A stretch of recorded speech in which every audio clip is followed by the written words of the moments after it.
the keys are to the glory days at the stick. From who's got it better than us to brick by brick. It's always the 49ers way, from off-season to game day. Yeah, we talk back. It's the 49ers Cutback.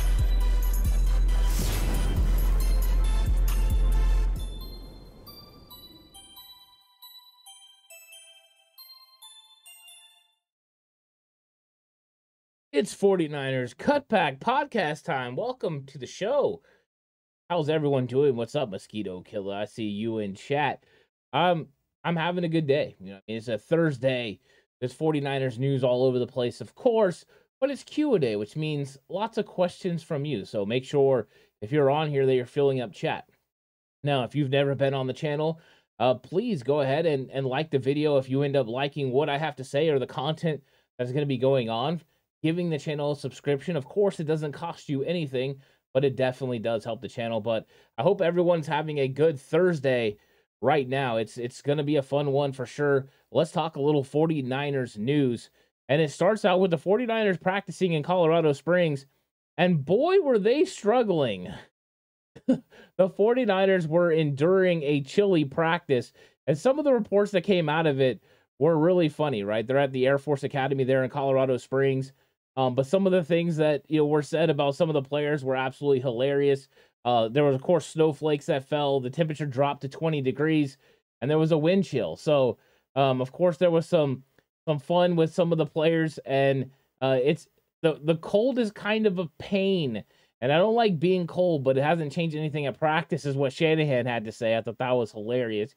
It's been all about the altitude, which they say helps. Hopefully that will, because it doesn't sound like they were very comfortable at practice alone.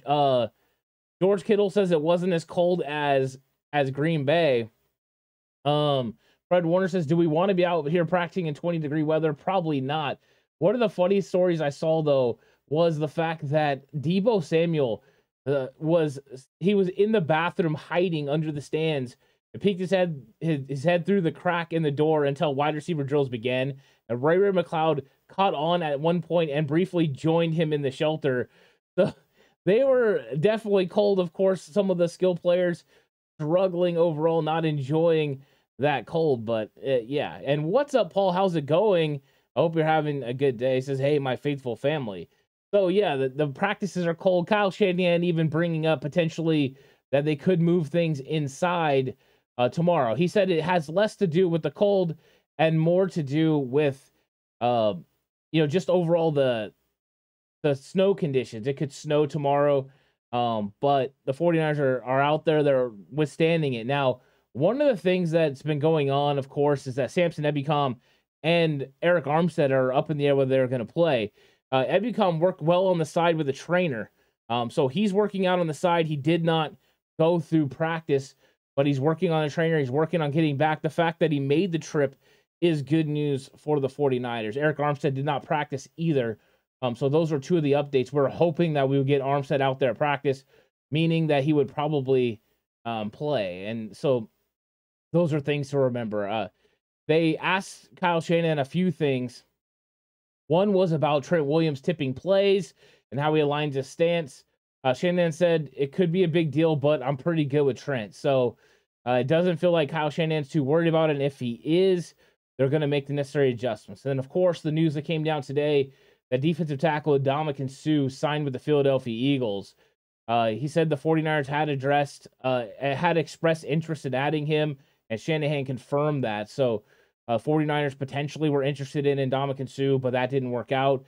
And then here's some Cardinal news for you. The Cardinals have not announced whether Kyler Murray will return from a hamstring injury or if Colt McCoy can play through his knee issue. Both guys dealing with injuries, so both Colt McCoy and Kyler Murray are up in the air, questionable for this game. The 49ers Kyle Shanahan said it shouldn't be a big deal for them. They still run a similar offense with both. He said they definitely have a different skill set. He said we faced both of them last year. Both are a problem, and we'll have to be ready for both. So interesting that both guys are struggling with injuries. Both may not be ready to go. I think that was interesting as well. So question marks around the quarterback for the Arizona Cardinals. Mosquito Killer says, yeah, I definitely think that would be a good idea. Man, it doesn't sound good for Armstead. So far, I mean, they're taking their time with Armstead. They're trying to make sure he is healthy. We'll see. We'll see when Armstead ultimately comes back, but he's been out since week 4 against the Rams. He got hurt, so he's been out pretty much 7 weeks now, and he's still not back. Hopefully, he will come back here pretty soon, but it's not looking great. And then cornerback Charvarius Moore was excused from practice for a personal matter, but Kyle Shanahan said it's all goods in terms of availability for Monday. So even though Charvarius Ward missed practice, he still is very likely to be ready for the game. In fact, Kyle Shanahan thinks he will be ready for the game. So right now, the 49ers dealing with cold. 49ers, dealing with a couple of injuries, but overall getting healthier and healthier as the season progresses. Of course, we know Javon Kinlaw will not be ready for this football game. Eric Armstead, we're hoping he would, but Mosquito Killer says, Ant, why do you think they never put him on IR? I think for a couple of reasons. I think first off, Eric Armstead said a couple of weeks ago that he was hoping he was going to be able to come back earlier.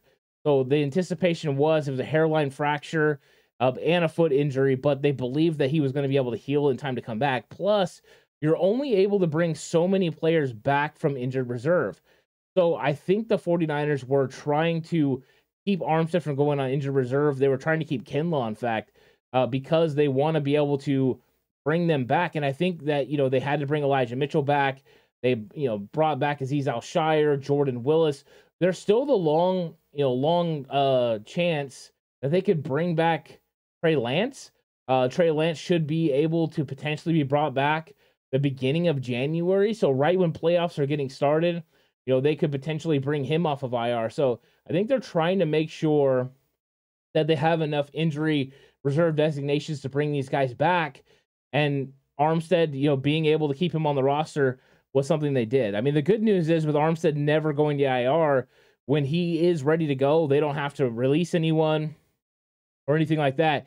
He's a part of the 53-man roster already. So hopefully he'll be back sooner than later, right? I just hope he will. But that was a good question. What's up, Traffic? How's it going? Hope Traffic's having a good day. Armstead, though, I mean, I think I was really hoping he was going to be back this week, but so far nothing to that. And it's interesting, guys. One thing that has been interesting is that both the 49ers and Cardinals are taking completely different approaches, to how they're going about getting prepared for this game in Mexico City, 7,200 foot elevation in Mexico City. The Cardinals aren't doing the same sort of things that the 49ers are. Now, when the Cardinals had played there in 2016, they did do some things. So it's interesting that they're doing this. The 49ers are at Air Force Academy in Colorado Springs. They're about 67, 88 feet above sea level. That's how they're practicing before traveling to Mexico City. The Cardinals are staying at their team facilities in Tempe, Arizona, until traveling, to Mexico City to play there. So I think that there has been some conversation about it usually takes a couple of weeks to be able to get used to the altitude. But the people that are, advising Kyle Shanahan said this is the best way to go. So it could be. It could be. So let's see which one works out. There has been other instances where one team went and worked out in the altitude, another one didn't. And sometimes the team that didn't gets gas, but we'll see. And the Cardinals, they might not be getting the most altitude training, but they are experiencing weather much closer to the temperatures of Mexican destination. So I wonder if weather plays into it, right? I mean, I was just in Arizona over the weekend. It was nice and warm. It wasn't cold at all. The 49ers are dealing with, they have the altitude, but they're dealing with 20-degree weather while Arizona's chilling in their facility indoors at 70 degrees.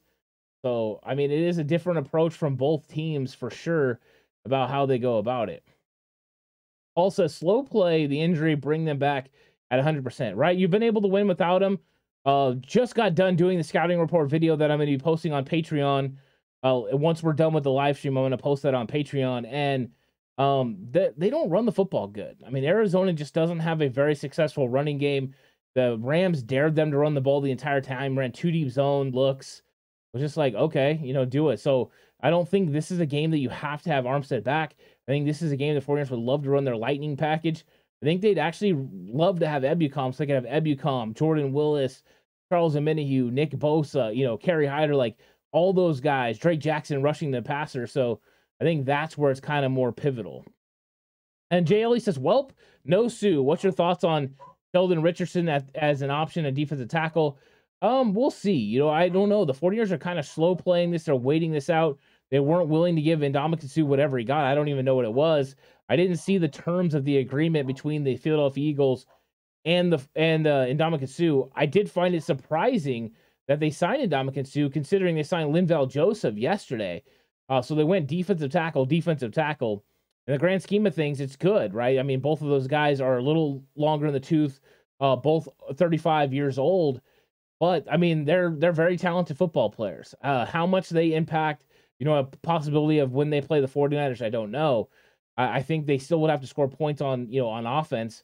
And I think I would be more concerned with an edge rusher, but they're going to have a rotation on rotation. I don't think this is the same impact potentially of getting Von Miller from the Rams, but it's pretty impactful because I think Sue is going to help a lot of would help a lot of teams, and he's going to help the Eagles. I think they are going all in on winning, and this is definitely a signal for that. I think the 49ers will continue to look at defensive tackles, but I think if Eric Armstead comes back in the next couple of weeks, they may not sign anyone. The fact that Kyle Shanahan said they were thinking about Sue, they were interested, but they didn't pounce means they didn't feel like it had to be done, like it was the most necessary. Mosquito Killer says, "Do you think they lock Tarvarius Ward on Hopkins, or they just stay with playing their size?" I think they're gonna mix it up. I think sometimes he'll be on DeAndre Hopkins. I think sometimes he'll be off. What they'll do is they'll want to keep Cliff Kingsbury guessing on what kind of look they're gonna get. If you're just traveling Ward with him the whole time, yeah, he could help take him away. But then also where Ward's gonna be. So I think it'll be depending on situation, formation. If they go with a single look where they just put Hopkins up there by himself, they could easily do that. But in that kind of case, I almost think it's better to just give help with a safety over the top. So if you see DeAndre Hopkins go one-way solo, which they do, 3 receivers on the other side, that's when I think that they could go ahead and leave Charvarius Ward on the other side, take away AJ Green, for instance, or Hollywood Brown if he's back, and then just play, zone help coverage over on DeAndre Hopkins. That way you can get a linebacker and Jimmy Ward on top of Rondell Moore. I think that's kind of the way to go about it. And the fact that James Conner hasn't been able to run the ball very successfully this season, I think that's how the 49ers need to go ahead and handle it. They're going to want to take away the pass first. They're going to make them one-dimensional because I just don't think they can run the ball consistently. If they're able to run the ball consistently on the 49ers, it's going to be a long day for the 49ers. Traffic says they're all pros when it comes down to it. Both teams will be ready. I think you're right. I just think it's interesting, right, that you have the 2 different approaches. I believe it was a couple years, or maybe it was 5 or 6 years ago, that the Cardinals went to elevation as well. So that was a different regime. That, of course, wasn't Cliff Kingsbury. But I'm curious how that ends up working out overall. And WTM says, "What's your final score for Sunday?" I didn't really do one yet, but I'll go ahead and make a call. I don't know who the quarterback's going to be. I don't think anyone really does, but I think the 49ers are going to have pretty good success. But I think the Cardinals are going to score a little bit more points than I normally like to give them. So I'm going to go 49ers 34, Cardinals 20. I think that the 49ers will get offense going. I see a lot of, they're going against this 3-4 defense a lot. There's avenues to be able to run the ball. Arizona Cardinals are very aggressive in getting after, plays. They move a lot with motion. That could create some things. That could open some things up. So I think the 49ers are going to have some success on offense. So I think 34 points is within the realm of possibilities. And then I think the Cardinals get a couple of, extra plays in this game and score some points. So 34-20 is where I'm going. David Johnson says his final score for the Niners is 24-0. Woo! Donald Johnson calling for the shutout. I love that. 49ers 24, Cardinals 0. That is interesting. And Mosquito Killer says 24-17. Yeah, I like that as well. I think that would be, a good win for the 49ers. It doesn't really matter what the score ends up being, just as long as they win. That's what's the most important thing for the 49ers, because if they win this game, they have an absolute stranglehold, on the division, because they have a win. They would then have a win over every single team, in the division. And, they have, of course, the game with Seattle. That'll be coming up pretty soon. And then they'll finish it up with Arizona again, which I believe it was for a while that Arizona game at the end of the year was either going to be Saturday or Sunday. And I believe I saw it Saturday at 10 now. So I'll have to keep an eye on that and see when they end up making that game. Depending on what it means for the 49ers, it could be moved. But usually that last week of the season, they put everything on Sunday, and it's usually very exciting. All the games on Sunday, usually pretty good. Mosquito Killer says, I'm just nervous. Kingsbury plays the Niners too well. He does. He does a pretty good job against the 49ers, but really they don't score very many points. The Cardinals often, don't score points against the 49ers. So one of those things that I'm curious to see how DeMeco Ryans ends up stopping Cliff Kingsbury in this offense and, how he approaches it. I got to see how the Rams approached it. It was pretty interesting. I thought it was kind of cool the way that they went about it. So last year's matchups, on October 10th, the Cardinals beat the 49ers 17-10. It was the second time when they had Colt McCoy that they beat the 49ers 31-17. So they were able to get, a pretty high scoring amount last year in one of those matchups. That was on November 7th. The game before that, 17-10, the 49ers defense hung in there. But yeah, the 49ers have had a lot of tough ones against the Cardinals. And recent history, let's see. On October 31st, let's see. Well, the 49ers have had some games where they've been able to win. Let's just look at the last ones. 2019, the last time, 36-26 49ers. 2020, that was that first game of the year. They lost 24-20, but then beat them later on that year. That one that was in Arizona where it was like they were both home teams. So, the Cardinals got them twice last year, but they're usually pretty close games. So I kind of get what you guys are saying for sure. What's up, Spy Nick Danger? Welcome to chat. Always good to see Spy Nick Danger in there. What's up, Nico? Yeah, it has been a minute. Nico Wilson in the house. How are you doing as well? It's Q&A, so if you have any questions, go ahead and leave them there. But yeah, I think this is going to be an interesting matchup. It always is. I think you got to look at the schedule for the 49ers and think, they have a really good chance to win a lot of these football games this year. So hopefully the 49ers, can handle business. I think that everyone's optimistic now for the remainder of the games. Of course, they got the Monday Night Football matchup right now, and they've already started, the 49ers are favored to win against the Cardinals. They're favored to win against the Saints. I don't know if they'll be favored against the Dolphins when the Dolphins come to town.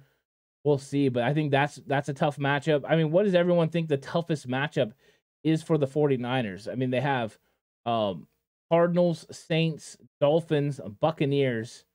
They're at Seattle for that Thursday night game. Then on Christmas Eve, they're playing the Washington Commanders.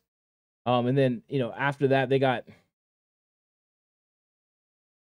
got the Raiders on New Year's Day. And then they got the Arizona Cardinals again, this time in Santa Clara on January 8th. So that is a Sunday game at 10 a.m. That's interesting. But I don't know what everyone thinks is the most, difficult game. I think the Dolphins game is going to be tough. I think that's going to be a really tough game. I think they can beat the Saints. I think they can beat the Bucs, even though Tom Brady's going to be fired up to be playing in Santa Clara. The Seahawks one is probably a must win. They need to win that one for sure. Commanders are looking better, but 49ers can win that one. They can beat the Raiders and the Cardinals again. Lots of winnable football games for the 49ers coming up. Spiding Danger says Niners 28, Cardinals 20. Ooh, I like it. A victory, an 8-point victory. That would be a good one. Mosquito Killer says definitely that Dolphins game. Yeah, you got Mike McDaniel coming in there with that explosive offense, lots of speed. A little concerned about some of the freaking Tyreek Hill and Jalen Waddle speed against the 49ers cornerbacks. I'm not sure that's a great matchup for the 49ers. I think you're going to have to get, Tua Tagovailoa moving to his right side. Nico says, do you think Jimmy Ward moving position thing is due to injury, being he might not be able to wrap up as good as he did with the broken hand? Well, he was out of his club last week. So in last week's game, he no longer had a club. I think that the reason that Jimmy Ward is playing nickel is they believe that a grouping of Gibson, Lenore, and Jimmy Ward is better than if you took Gibson off the field, you put Ward there, and then having Jimmy Ward, Deometer Lenore, and Samuel Womack. So that's where they feel the advantage is, that having those three guys in a grouping together is better. So I think that's why Jimmy Ward's playing the nickel. I think they believe he's the best option for that spot right now. They did not put him on the outside like Deometer Lenore. Do I think they wish Jimmy Ward was playing safety? Yes. Do I think they wish they had a better option at nickel corner? Yeah, I do. I think they wish they could, but they, so far they haven't. So Donald Johnson says, Ants, who's the toughest opponent in the Niners themselves? I like that. I think that it could be the toughest opponent is probably the 49ers themselves. If they're able to execute and make the plays that they need to make, they can win a lot of games. There's not a lot of teams that are more talented than them. So I think that's a pretty good statement overall from Donald. Paul says most important game is a Seahawks game. It is. I think that's the most important one coming up. I think usually, football talk is the next game that comes up. You got 1 game seasons. You're just trying to win every single game. Beating Arizona is huge because Arizona beating the Rams last week made it huge. If the Rams would have won, it would have basically buried Arizona, and you could have finished them off. But now they're kind of in the mix. They got 4 wins, only 1 win behind the 49ers. So if 49ers win, it would make it very difficult for Arizona to be able to catch up. Plus, the 49ers could springboard themselves into first place above Seattle since Seattle's in the bye. So I think Arizona's a big game, but I think Seattle will be the most important game that could decide the West. It would be a lot like 2019. Of course, it won't be the last game of the year, but it could decide a lot of the West because if the 49ers beat the Seattle Seahawks again on that Thursday night football game, Seattle is not going to win the division over the 49ers. It's just that plain and simple. Mosquito Killer says, I'm just so excited to finally see a Jimmy G versus Brady game. Woo, right? I mean, and that's the thing, right? Through the last few years, a lot of conversation has been that Tampa Bay's a bad matchup for the 49ers. So now we'll get to fully see it. Are they a bad matchup for the 49ers? Lots of things have changed. They don't have some of the edge pass rushers that they used to have. They don't have Ndamukong Suh on the inside. Their offensive line does struggle. So I think that there are bigger question marks about this Tampa Bay team this year compared to the years in the past. Now Tom Brady's starting to get it going. Of course, he's got all kinds of weapons. Julio Jones, Mike Evans. They got guys. I mean, there's lots of weapons for them to be able to use. And of course, Leonard Fournette running the football. So it's not like they're short on talent, but definitely not as talented as they used to be. And I want to see what happens when Jimmy Garoppolo and Tom Brady, play each other. When Jimmy played New England last year, he was able to handle a business and win. Will he play at his very best? Will he show up, or will it be a Steve Young, Joe Montana situation where Montana still gets it done? I think it's going to be interesting. But yeah, I'm glad you brought that up, Mosquito Killer, because that's going to be very hyped and excited about it. And Finding Danger says, and why didn't we sign a D tackle? I don't know. I thought they were going to do it. I think they do like, they're still very high on Armstead, of course. I think they're high on Ridgeway, Kevin Givens. They've been getting some pretty good reps from Kerry Hyder. But I think they could have made it, a move and been able to upgrade the position with a player like Ndamukong Suh. Kyle Shanahan confirmed that they were at least in the mix on it. They did not pull the trigger. If they would have pulled the trigger, that would have been a huge move. They weren't willing to do it. So I think the only thing we can hope now is that Armstead is going to come back healthy. At least if you get Armstead back, then Givens and Hassan Ridgeway being a part of the rotation, you're gonna be feeling pretty good in there. But yeah, I mean, they probably could use a defensive tackle, but they've been unwilling to bring someone in right now. We'll see. Maybe they know something we don't know. Maybe they know Armstead and Kinlaw are both going to be back. And if that's the case, that kind of makes sense to why they're slow playing, signing a defensive tackle. But I was with you. I thought they were going to do it too. Traffic says, seems like half the Miami roster is from the San Fran, so they're going to be fired up to face us. Yeah. Durfield, Craycraft, Jeff Wilson Jr., Raheem Mostert. Yeah, they got a lot of guys that used to be 49ers, so I think that one will be good. It really would. Nico says we technically have 6 home games and 2 away games left to almost win out, I think. I would love that if they won out. But yeah, they're having advantages everywhere they go on the schedule. And, that's the thing. Like right now, the early reports about Mexico City is that it's going to be 82% 49er fans in the crowd. So this game against the Cardinals, even though it's a game that's at a neutral location, the 49ers should have the home field advantage. Of course, they're at home against New Orleans, at home against Miami, at home against the Bucks. Their one true road matchup will be against the Seahawks. And they're at home against the Commanders. In Las Vegas, the 49ers could have an absolute takeover. The fact the Raiders aren't playing well and it's Las Vegas and there's fans from all over the place, Niners can travel to that one for sure. And then they're at home. So, I'm really looking at this. I think there's one legit road game because I think the 49ers are going to take over Las Vegas as well. So, I think that's good news for the 49ers. One road game pretty much left as far as where they'll have to worry about silent count and things like that. It puts them at a huge advantage. So, yeah, I like that coming from Nico as well. Not KNDR says, Ant, did you see they're expecting an 82% turnout for the 49ers fans? Wow, we're on the same page, not KNDR. We're both thinking the same thing. Yeah, it's going to be a huge crowd for the 49ers. I knew they were going to have a lot of guys, but yeah. KNDR, a.k.a. Wish Anthony, says, why not KNDR taking my question? What a fraud. Wow. KNDR battling with himself right now for comments. That's always good. WTM says, do you think we will ever see Ambry Thomas? I don't know. Ambry Thomas, last year I thought he had moments where he looked good. I thought he had moments where he struggled. I thought they protected him a lot because guys like Deommodore Lenoir weren't ready. But he really struggled in training camp.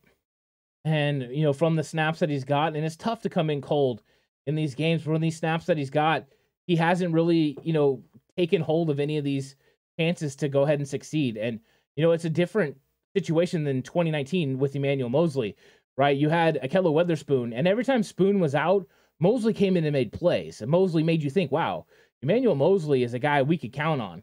Ambry Thomas hasn't been able to seize that type of role and, make plays when he's out there. That's what you have to do. Last year, Taunu Ufonga took advantage of plays he was out there and made everyone take notice. So I don't know what exactly is going on with Ambry Thomas, but I keep hoping. He's going to figure it out. But right now, he's got to be down on the depth chart. And I think, right now they're more comfortable with Deommodore Lenoir. Lenoir's played a lot better than Ambry did last year. I don't think they've given up on Ambry Thomas yet.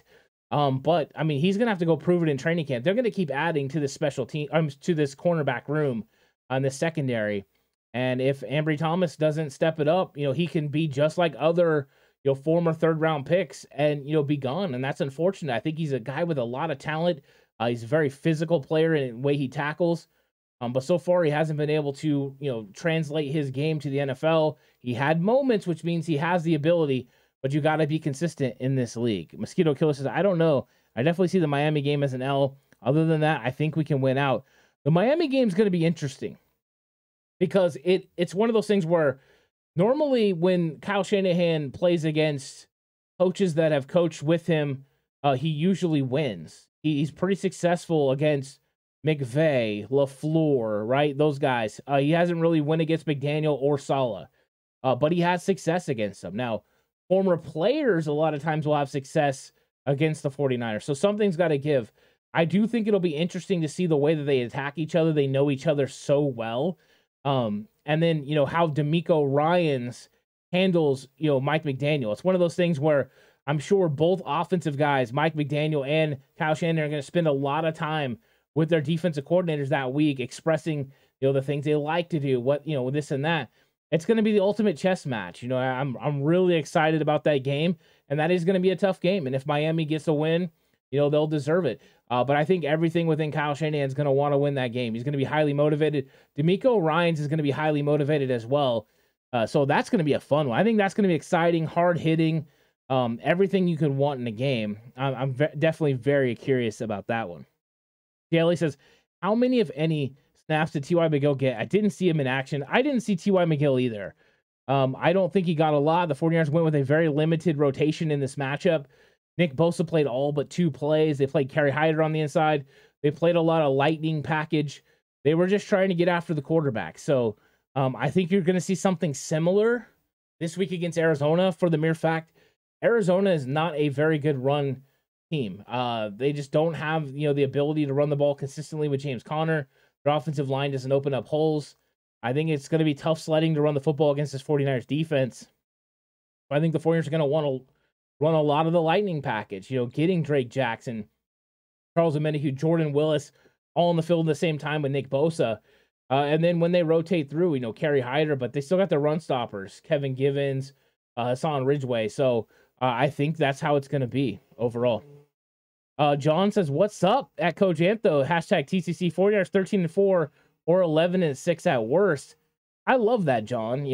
I think that that's a possibility. If the 49ers are able to go 13-4 after the way they started this season, that would be absolutely fantastic, right? 11-6 is what I predicted the 49ers would go before the season. If they go 11-6, I don't care how they got there. That means they had one heck of a second half of the season. And that's really what you want. You want to be able to play the best you could possibly play at the end of the year. You want to hit your stride at that moment, and that would mean hitting your stride right then. So I would be all about that. And then John says that should be enough to win the NFC West, right? Yeah, I think 11-6 could win the NFC West. I really do. I think 11-6 means you beat Arizona, you beat Seattle, and now you got a stranglehold on that division. That means you secure probably the 3 seed, because that would probably mean you beat Tampa Bay as well. Getting the 3 seed means you're going to have a home playoff game, and the next time you play, it's either going to be at home. If Minnesota gets upset, they're sitting at 2 right now, which we all know. Kirk Cousins in the playoffs doesn't mean a win. So you could potentially get 2 home playoff games. I think that's good for the 49ers overall, with the Cowboys potentially being a wild card. You know what I mean? So you would definitely rather play them at Levi Stadium than playing them in Jerry's World. So that could work out well. I think it is good for the 49ers to win the division if possible. Fighting Dangerous says, Ant, can our O-line improve enough to be solid in the playoffs?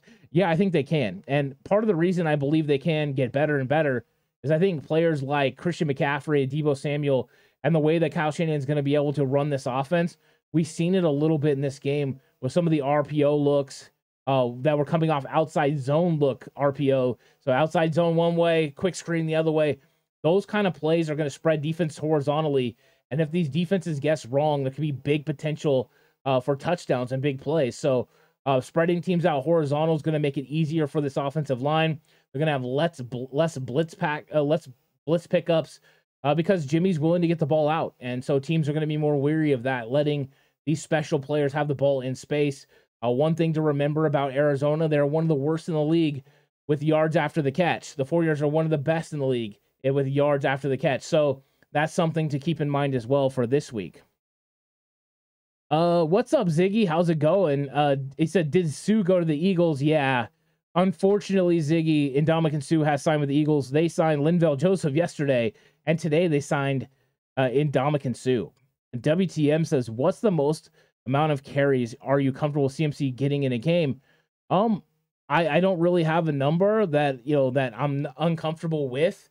I think I would like to see Christian McCaffrey carry under 20 times a game. I think that, kind of that 15 to 18 is kind of the most I would want him. That's not the amount of touches I want him to have, because I want him catching the football and all that. But as far as pure rushes, it also depends on what kind of rushes he's getting. Because if he's getting rushes where, he's not getting touched for 10 yards and he's able to create these explosive plays, you're not going to have the wear and tear on your body as if you're trying to pound it out 3-4 yards a carry in a cloud of dust type situation. So I think type of carries matter, how the game is going, but you don't have to go by game situation, because Christian McCaffrey, you might need him to, let's say you needed him to run the ball 23 times to win a football game. The next game, you can kind of change that workload, give a little bit extra to Deebo, a little bit extra to Elijah Mitchell, bring his carries down, and then get back to the number you want him to get. So it's all going to be give and take. And then JLE says, Ant, thoughts on our backup quarterback? Liked him in college. I guess you're talking about the new guy, Jacob Eason. Yeah, I mean, the guy's 6'6", 230, got a big, big, strong arm, played at Washington. He's got some ability. I'm curious what they end up doing with him on the practice squad. They took a look at Kurt Benkirk. He understands the offense now. Then they moved on from him, and now it's going to be Eason, and they're going to get a look at him. I think, this is smart. Keep bringing guys in, but also bring in guys that are going to give you looks, at potentially other quarterbacks. I know this one doesn't really work out for the Cardinals, but as you go on through the schedule, you're going to get looks at, guys that look like other players, and he's got some athleticism to him. So I think it does go to some of the practice. It goes to making sure you have, a Rolodex of players that you can bring in. That's why they keep rotating through these guys. That way, if something happens, you don't just have Ben Kirk now that you can reach out to if you have some sort of injury to Jimmy Garoppolo, but now you'll have Eason too because he understands the offense. Just smart from a, X's and O's point of view from a team. Also, Sea Chickens are probably 3-3 the rest of the season. That would be nice. If they're 3-3 the rest of the season, then the 49ers are going to have a really good opportunity to run away with this division. And I think that's what everyone is hoping. So, WTM says, what's the most amount of carries are you comfortable with Elijah Mitchell getting in a game? I think it's the same sort of thing. I think Elijah Mitchell can carry 20 times. This last game he had 18. I thought he looked really fresh in those. He's not going to play as many snaps. He's not going to be asked to do as many things as Christian McCaffrey. The fact that if you're, going to carry the ball over 40 times, if those two guys, carried it under 20 in that sort of situation, Deebo sprinkled in the rest or, whatever they figured out. Kyle Juszczyk a couple, however it worked out. I think that is good scenarios for the 49ers. It just, when it comes down to it, if the 49ers rush the football for over 40 carries in a game, they're going to win. And so making sure Elijah Mitchell and Christian McCaffrey can withstand that workload is important. I think they're going to make it easier on each other. And now when they get to the playoffs, they're going to be fresh. And when that happens, it's whatever carries you need to get. That part, it won't matter. So I don't put like a real number on it, but I think that, 20, under 20 is kind of the goal for both of those guys overall. Yeah, and Donald says, WTM, how many carries would you be comfortable for Deebo to have? I think that's an interesting question as well. How many should Deebo Samuel have? I kind of like what they did in the game this last week. I think they're setting up kind of the offense that they want to run by using, those two guys in a certain way. So I think, using them in that RPO is going to be tough to stop. Do you commit to that guy going across, whether it's Deebo or Christian McCaffrey in front of you going that way? Or are you going to go to the guy who went in motion that you're going to swing out over here? There was a couple near misses by Jimmy Garoppolo. I think he could have had a couple of really big touchdown plays. So how do you play it as a defense? Are you going to play it straight? Are you going to play out wide? If you stay that way, then the run play is going to work. So you either commit to the run and be able to stop it, or you commit to try to stop both, and then you're in a world of hurt. So, yeah. So I was continuing to look at the news, and I thought it was good news about Ebukam getting a little work on the field. Danny Gray was limited at practice, but he was back at practice day to day. So at least you have that going as well. So that's a new report. Just looking at the injury report overall, you had Bosa, of course, Bosa and Trent Williams had veteran days, and I'm sure they were enjoying not being in the cold. Arizona Cardinals had some guys out for practice today. Budda Baker was out with an ankle. Zach Ertz with a knee, and he could be out for a while. DeAndre Hopkins, a hamstring. That could be huge. DJ Humphries, a back, and cornerback Byron Murphy, a back. Limited in practice, their guard, Max Garcia. Linebacker Marcus Golden was sick. Quarterback Colt McCoy, his knee. Kyler Murray, hamstring. So both those guys limited. We'll see what happens. And then Prater, their kicker, was back, but he's dealing with a right hip too. So a little bit of injury news there. I mean, if the Arizona Cardinals are without Budda Baker and DeAndre Hopkins, that could change some things. That could change some things real quick. And if DJ Humphries goes down, they already struggle on the offensive line. So interesting report there. I'll have to keep watching and see exactly how they do throughout the week and who's going to end up coming back. See, John says, is there a real possibility we see Trey in late January, early February? See what I did there. If he's healthy, do you think it's Kyle Shanahan will pull Jimmy G? I don't think he pulls Jimmy Garoppolo. I think what they could do though is bring Trey Lance back if they believe that, hey, we're in the playoff run, we're making a run at the Super Bowl. Heaven forbid we get into the NFC Championship game and Jimmy gets hurt. Right now you're going to Brock Purdy. I think in that scenario, they would welcome Trey Lance being there. Trey Lance would fully be healthy by then. And I think that, he's a better situation than Brock Purdy. So they do have the ability to bring him back from IR, depending on how healthy he is. He did travel with the football team. He is not on crutches. He is walking. He's continuing to attack his rehabilitation process. So I think he's an option. I really do. Before, I didn't think so. They kept saying he was out for the year, but I think if they get into the playoffs, they might bring him back as the backup quarterback. So we'll see. I mean, of course, you'd have to make sure your 53-man roster works out, because you don't want, you're going to have to occupy 3 spots for quarterbacks. You don't want to lose Brock Purdy after keeping him on the team the whole year. But I think, hey, you know what? You're trying to win a Super Bowl. And if something happened and you had Trey Lance available, you would think you'd have to be ready. I mean, he was your starting quarterback. So you got to bring him back at that point. I don't think they would mess up the chemistry of the team by putting him in front of Jimmy. But yeah. WTM says, are you comfortable with Jimmy throwing 40 times a game? No. If he has to throw 40 times a game, it means the 49ers are probably playing from behind. I don't want that. I want a more balanced attack. I want this run game to run the ball, 30 plus times. I want that to establish Jimmy Garoppolo to throw between 20 and 25 times. I think that is the best, area for the 49ers to win. That's kind of their recipe for success. That also means is keeping the 49ers defense resting on the sidelines, keeping the opposing offense off the field. So that's kind of where I'm at with it. I want Jimmy in the 20 to 25 range. And Randy Daytona says, Brent Jones, that like button. Thank you. I appreciate that. Would love to get 84 likes on the video. Really would appreciate that. So thank you so much, Randy, for bringing that up. And we got 22 right now. So we could definitely use a lot of likes. There are more people watching than there are likes. You just take an opportunity to like the video. I could really appreciate that. It goes to help the channel a lot. WTF said, can you break down the RPO that he had the Chargers defensive end break wide and follow CMC? What was that? Kyle's special sauce? So what happened was, on that play, you got Deebo Samuel running a motion out to the left. I believe it was Elijah Mitchell who was the running back, not Christian McCaffrey, but it doesn't really matter. Semantics. So the running back's going to go in front. He's headed to the right. So Jimmy Garoppolo's eyes are going to read that defensive end. He's looking directly at Khalil Mack, or outside linebacker, Khalil Mack. If Khalil Mack comes down or goes out this way, he's going to throw the screen this way. If he doesn't and he comes upfield, he's going to go ahead and give it, and then he's going to run. The running back's going to run around the outside.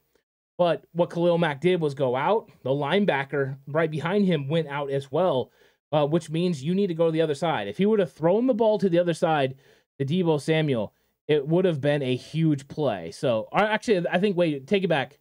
It was the run he should have gave to Deebo. He threw it to Elijah Mitchell with Khalil Mack going out. So, opposite. That's what happened. He's reading Khalil Mack. Khalil Mack flails out. You give the ball on the run. Khalil Mack went ahead and went out and made the tackle on Elijah Mitchell. He shouldn't have thrown it. It was later in the game they ran one to Christian McCaffrey. McCaffrey ran an outside zone, and he should have thrown it to Deebo. There was only 2 guys out there. So, sorry, I got those a little bit crossed up, but that's kind of the idea.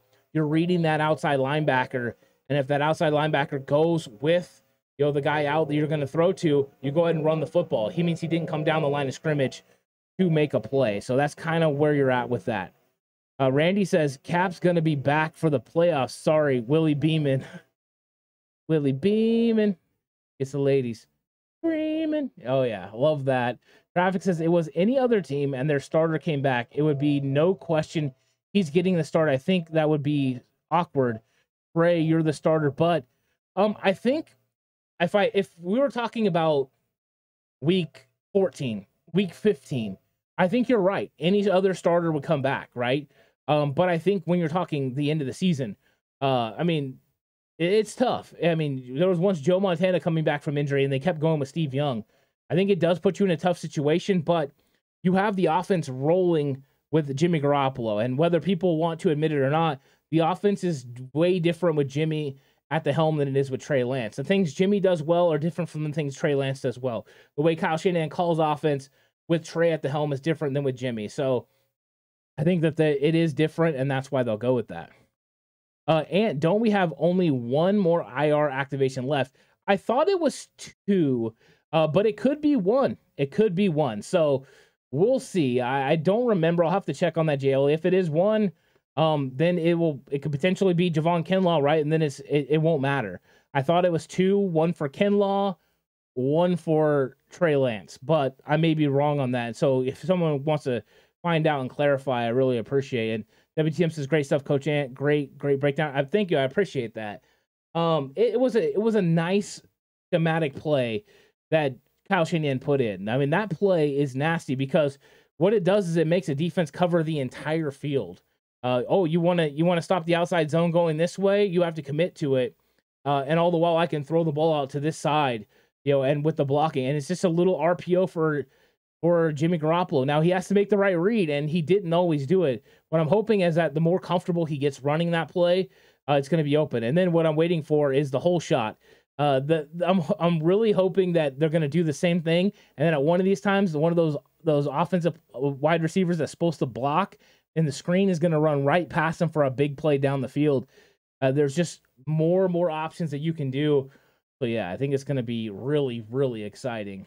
I'm loving that play overall. I'm loving the 49ers kind of offense with Christian McCaffrey, in the mix. It's going to be fun.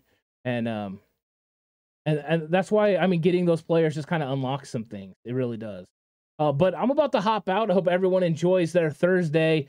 Enjoy the game tonight. I hope everyone enjoys that. And then, of course, Monday Night Football. I'll be going live for a game reaction show Monday night. Hop on for that. I'm also going to do a game preview show on Monday. So I'm going to go live on Monday during the day. If you guys want to come, hop on and join me for that. That'll be Monday. I'll put up a link to it so that way you can see it.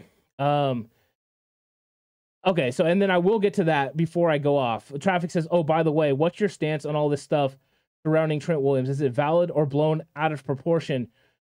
The one thing I will say is it is very normal for an offensive lineman to have a staggered stance against the pass and an even stance against the run. There is really, the defensive coordinators and defensive players do look for tells. They're going to try to locate those tells and then use them to their advantage. Here's the thing.